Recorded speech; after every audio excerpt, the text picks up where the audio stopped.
We'll take things that never happened for 500, Alex. Dance icon and 80s pop star Paula Abdul is at it again, telling anybody willing to listen that she survived a horrific plane crash back in the early 90s that left her and all those on board seriously injured. To the point where Miss Ambiguous Idol says she had to undergo 15 surgeries and be placed on medications that only in recent years she's been able to wing off of. But hold on now. Because according to the National Transportation Safety Board and every flight record that ever was, we have determined all of that was a lie. After countless interviews given and forever changing details, it seems as though Paula doesn't even know what she's talking about. But maybe that's because Paula was never involved in some disastrous wreck, and perhaps this was nothing more than a wild fib gone entirely too far in order to stir up enough media attention for her album? Earth to Paula. Is Paula Abdul playing all of us like a fiddle and we're all too mesmerized by her dance skills to give a hoot? Or did she actually get in this horrific plane crash she insists happened back in 92?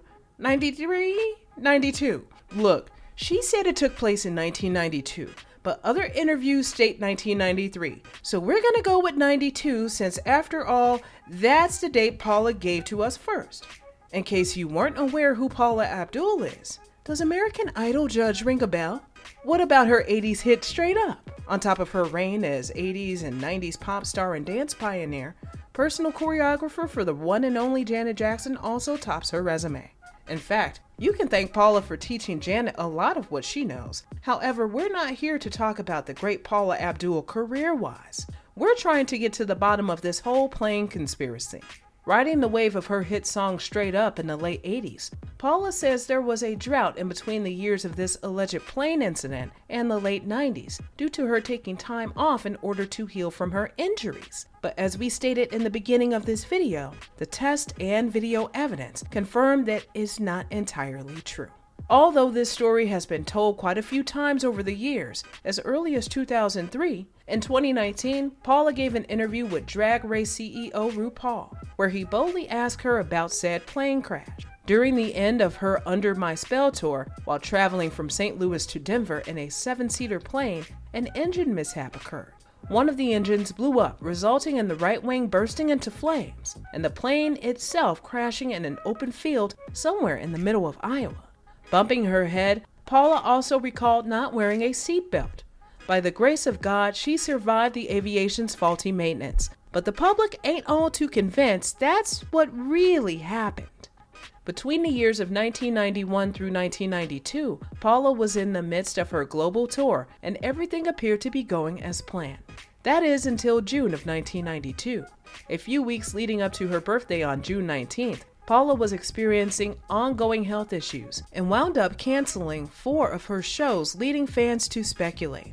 The third show cancellation prompted Paula's staff to send out a statement dating back June 16th, claiming she had been admitted to the hospital due to dehydration and flu symptoms. A few days later, she apparently got in the plane crash, however, and there's going to be lots of howevers in this video. As we just established, she was in the hospital due to an array of health-related issues, according to her PR statements. A spokesperson for the National Transportation Safety Board, amid the controversy, has since come out and stated that there was no way that a crash could occur during that time without any records being made. There are also no crashes reported on file that match the description Paula has given. So let's play devil's advocate here and say maybe she got the aircraft wrong or dates mixed up. Even so, we keep adding 2 + 2 and getting octagon. Abdul's story just wasn't mathin'. So what gives? The public never even heard of the incident until 2003, as that's the earliest date we have on record of Paula speaking on the matter. However, in multiple interviews since then, Paula's recollection of memory hasn't been very linear. In fact, although the plot has stayed consistent, the details surrounding it have changed up quite a bit. First, she claimed to not have been wearing a seatbelt, yet in other interviews, she claims to have broken out of her seatbelt. When the plane crash landed, Paula says she was knocked out as well as the pilot, but the co-pilot was the only one who pulled a Kevin Hart on Soul Plane and landed that thing, not so smoothly. As stated before, the plane ended up in the middle of a cornfield in Iowa, which raises a few red flags for some, as Iowa would have been a good 200 miles away from St. Louis and far away from Denver. In fact, Iowa would barely be on the radar, and with one wing defected, the fact that a 7-seater could make it that far is dang near impossible. Paula also said that the crash led to a bunch of injuries, like knee and spinal injuries. The injuries to her spine resulted in about 15 procedures, according to her. However, if one were to get 15 surgeries due to a spinal injury, then how is it possible for her to be tap dancing and sashaying about all over a stage almost every night between the dates she said the crash occurred through her 1995 album release? Not only was she giving us full-out choreo between those dates, she also released an entire dance workout video, Paula Abdul's Get Up and Dance, in 1994. Upon further investigation, the naysayers did discover something that may back up Paula's claims. On her tour list, you'll realize that there's no shows listed for June 19, 1992, the day she said the accident happened. There's also nothing on the 21st nor the 22nd. There is, however, a list of canceled or rescheduled shows. Not to say that the St. Louis and Denver shows didn't happen, because in actuality, they did happen. It's just that Paula decided to wipe out those shows from her recorded tour list. An article posted on the 21st of June that year talks about her performance in St. Louis on her birthday, which is again June 19th. Now, according to Paula herself, she claims that would have been her 27th birthday. But according to our calculations, that is just not correct. She definitely would have been 30 in 1992. This, along with evidence of tickets purchased on that exact date, we can confirm that tour dates on June 19, 1992 did in fact happen, no matter how much Paula or her team go out of their way to wipe any remembrance of them.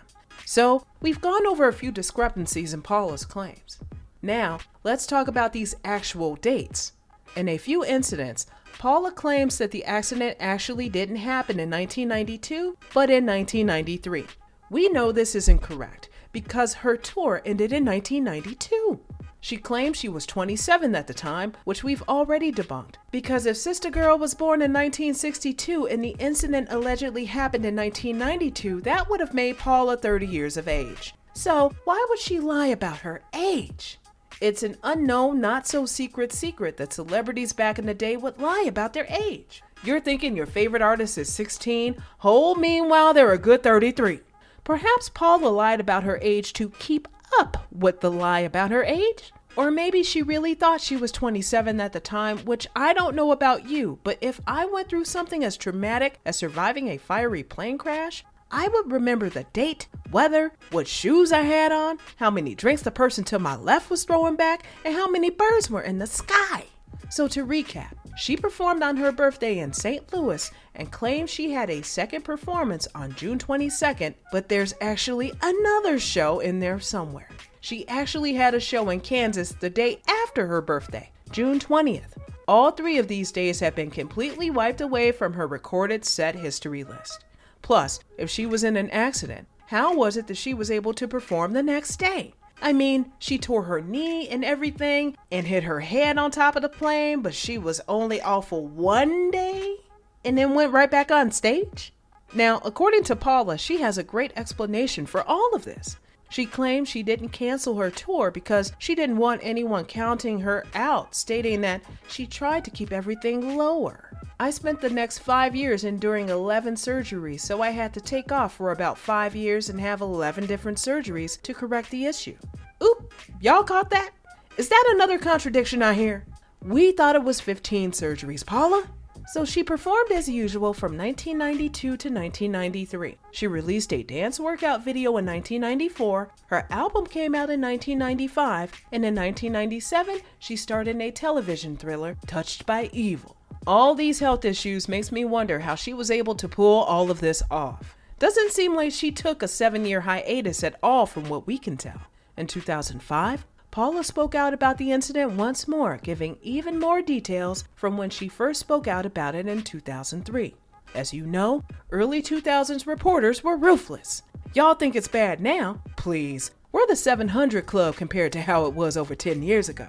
A reporter over at People magazine made sure to ask Miss Abdul if she was on that stuff. Despite what you may think, she insists that she is not on any drugs, nor has she ever been addicted to pills of any kind. Now, we don't know about that because in 2005, Paula did check into a rehab facility in California. Going on with the interview, supposedly her hair and makeup people were also on the plane, as well as her tour accountant and manager. What really gets us, though, is how she explains everything. She makes it sound as though this was some horrendous, fiery plane crash that no one should have survived, and yet literally everybody did. According to Paula, everyone was all bloodied up and bruised. Her spine was a mess. Her knee was jacked. She was out of it. She also addressed claims of there not being any records of the crash. She didn't want the situation to be milked, she told Larry King back in 2006, and is grateful that social media wasn't around back then.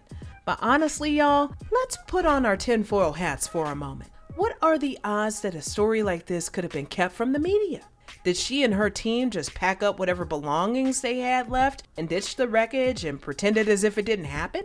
Surely that big old fiery plane in the middle of an Iowan cornfield would have stuck out like a sore thumb, and surely the other 6 passengers on board would have spoken up by now.